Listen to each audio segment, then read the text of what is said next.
Hi friends, I would like to talk to you about reinforcement, which are also called as rewards. Research has proven that rewards are more effective in teaching behaviors rather than punishment.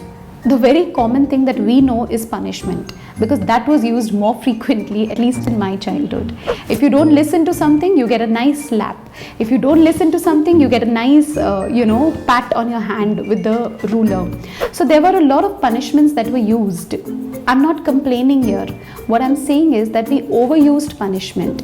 And when we overuse punishment, with the children, we give them what are called as emotional wounds. They stay with us. The pain of the hit that you give or the pain of the slap, the physical slap goes away, but the emotional pain stays and it grows into adulthood.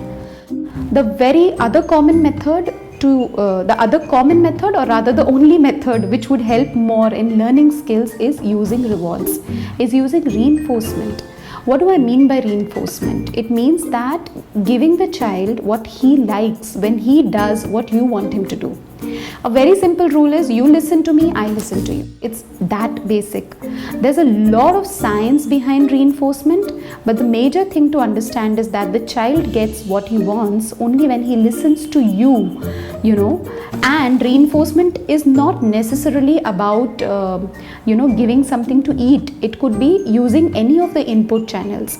So if I want to use the mouth as an input channel, and if the child listens to me and does very well, I can give him a chocolate.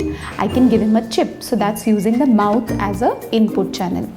If the child has done something very well and I want to use vision as a way of reinforcing input channel, I can give him bubbles, I can give him, gelatin paper to look through which he can look. I can give him games on an iPad. I can give him TV time because that's the visual input that I can give.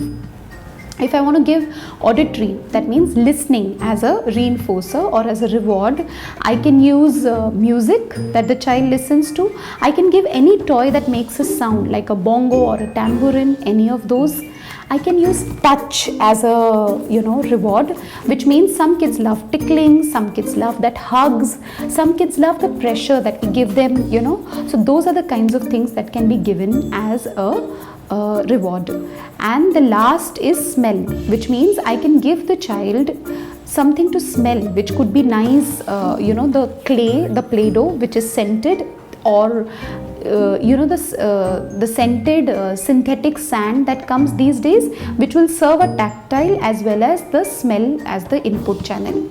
The reason I'm sharing all this is because it's important to understand what is the preferred input channel for your child, and to ensure that you do not give the same reward in the same input channel.